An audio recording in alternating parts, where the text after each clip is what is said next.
For the JLP, Favour Williams.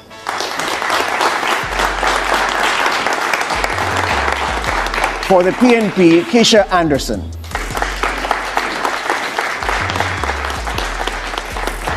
And for the JLP, Chris Tufton.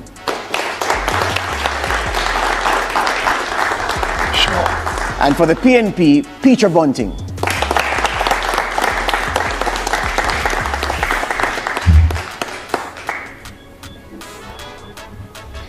The guidelines for tonight's debates have been previously agreed and are posted on the Debate Commission's website at www.jamaicadebatescommission.com.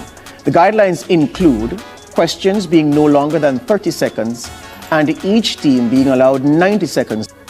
Jamaica, August 26, 2025, gave us a debate for the history books.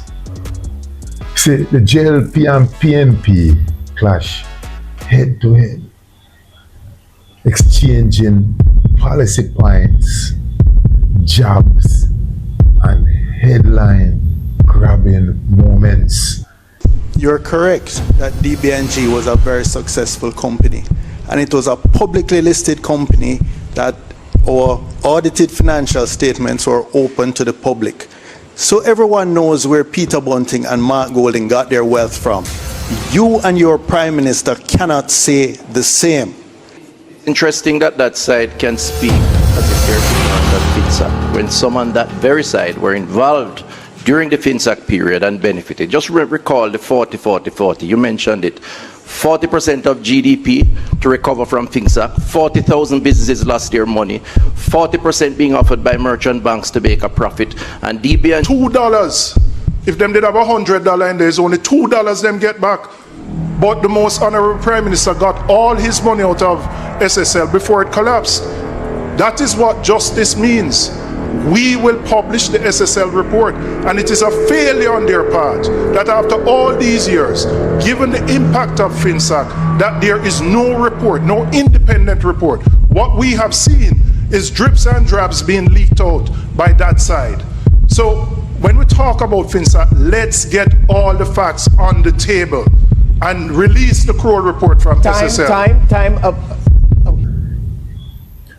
Tonight, we're going to break it down, analyze the punches, including the fiery Finsac debate, and we're going to react to who left the state stronger.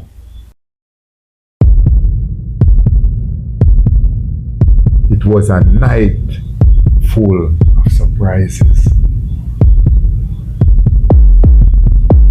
So the debate began with opening statements. Julian Robinson, Peter Bunting, and Keisha Anderson, representing the PNP, laid out their vision for Jamaica.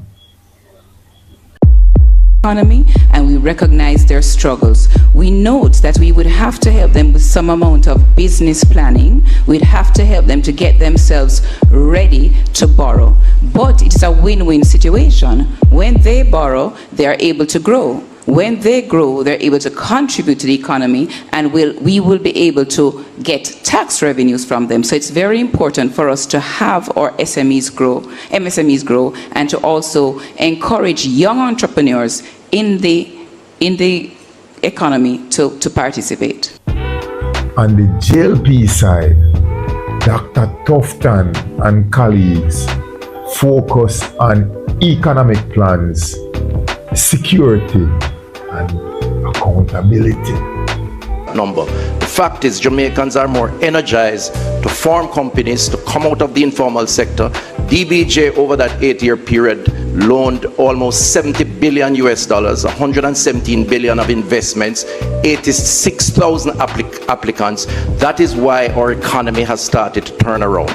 And I want to say to Peter that he must be careful about innuendos, hearsays, and propaganda.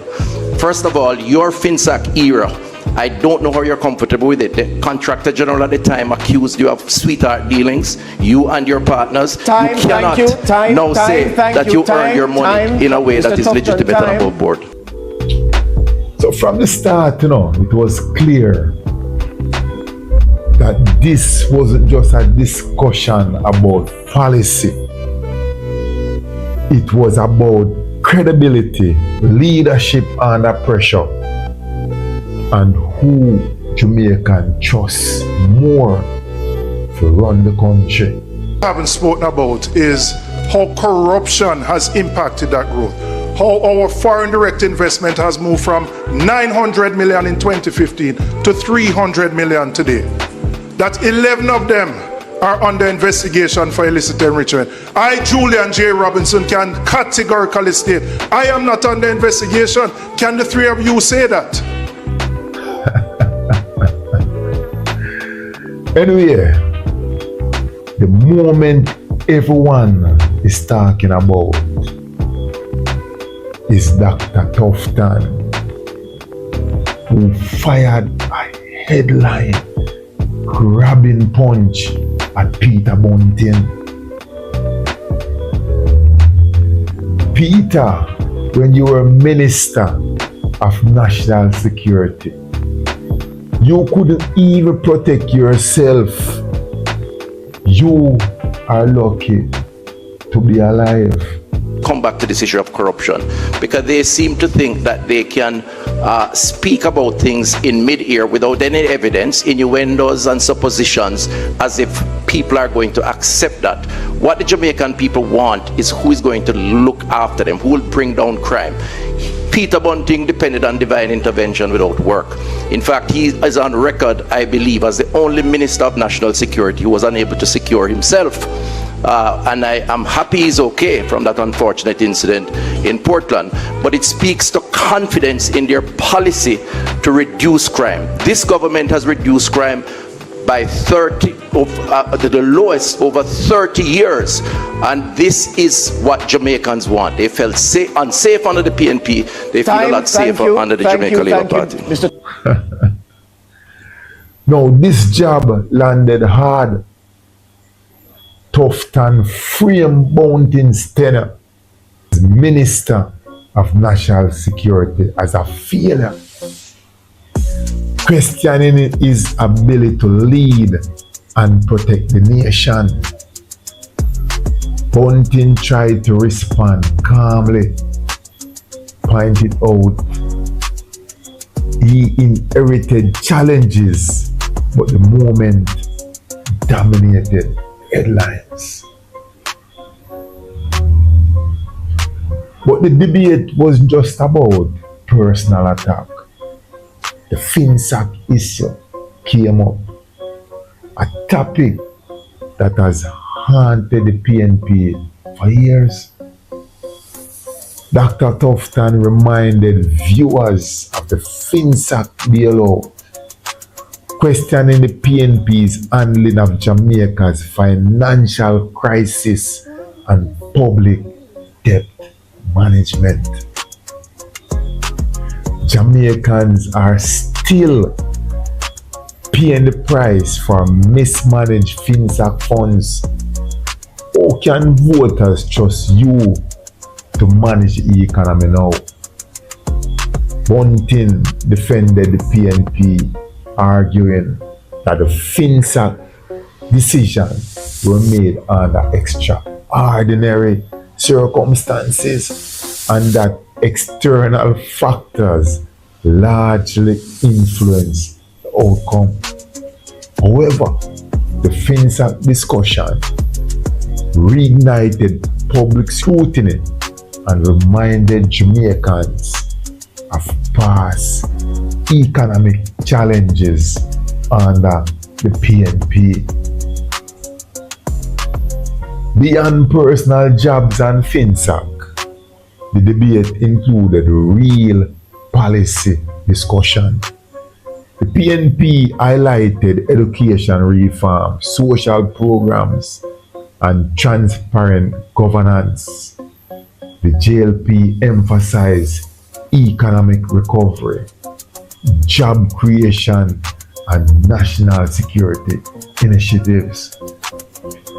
Both sides had strong points, but some answers felt rehearsed or lacked depth and follow-up questions. On Instagram, Jamaicans both at home and abroad work tirelessly to support their families and contribute to our economy. Yet high taxes and fees on barrels at the wharf, along with frustrating processes, make it difficult and costly for people sending goods home. If selected to serve, what specific and measurable actions will your party take to reduce these costs and simplify these processes? Team PNP, 90 seconds. Thank you. Thank you. We note the developments in the US and other territories as it relates to remittances, and we're observing the situation. We also note that for Jamaicans going to pick up money at agencies, the cost may increase. And that's why we want to encourage the opening of accounts, and with reduced due diligence requirements for these types of accounts, we think more Jamaicans should exercise that option. I think also, though, we want to take a deeper look at the fact that we're so reliant on remittances. At least 20% of our GDP is based on remittances. We need to find a way in the best interest of Jamaicans to have them earn more. And that's why Team PNP is looking at options to have our economy grow. We're looking at options in agriculture with the Agricultural Development Fund of 2.5 billion, where we want to teach our farmers smarter and more efficient ways to go about farming. We're looking at options in logistics. Given our position, we're ideally placed to offer logistic and trade facilitation. We also want to look at our BPOs and increase the value of the services that are offered through our BPOs by upskilling our workforce and training our young people in art, etc., to do these things which are the careers of the future, and not to stick to the careers that now exist. Thank you very much. I'm not sure if we heard the same question. I heard a question that was about our Jamaicans having to clear barrels at the port. And that has been a concern for some of our Jamaicans who do rely on their families overseas to help them. And we as a country have always benefited from our diaspora. And that's why we've placed so much emphasis on our diaspora policy through our Ministry of Foreign Affairs. That has been very important. And on that matter, we have focused very much on creating efficiencies at the port. Viewers got a glimpse into each party priorities, but it was the delivery, confidence, and ability to handle pressure that left a lasting impression. Public reaction has been split. Supporters of Tufton applauded his boldness and his focus on Finsac. Some call it a low blow. Too personal. Others felt Bunting's calm, measured responses showed steadiness and confidence, qualities voters valued. Tufton was right to call out and remind us of Finsac. Bunting handled it well, but the public still remembers the past mistake. And we don't want to go back down that road again. If Bunting was Minister of National Security and he couldn't even secure himself, then how is he going to secure us, the regular members of Jan Public? How is he going to have our back? Not only that, but how is he going to secure our money if he can't even secure his own self? Anyway, the question is, who came out on top? Tufton Jab and Finsac. Criticism gave the JLP strong talking points. For social media, and headlines. In essence, the JLP impressed with assertiveness and memorable lines. The PMP impressed with detailed policies and measured responses. Both sides left an impression, but more so the JLP. The combination of punches that Tufton delivered really left the PNP on the ground. I think that was a win for the JLP. The jab that Tufton jabbed Bunting really hit him where it hurts. For someone to tell you that when you were Minister of National Security, you couldn't even secure your own self. August 26 debate reminded Jamaica that leadership is about more than policy. It's about credibility. It's about accountability and confidence. And we see where the PNP did not have any confidence going into this debate. Tufton jab alone and the Finsac spotlight underscore the stakes ahead as the election draw nears. Jamaicans must remember past performance, present promises, and the vision for the future. The choice is yours. Stay informed, analyze critically, and make your voice heard.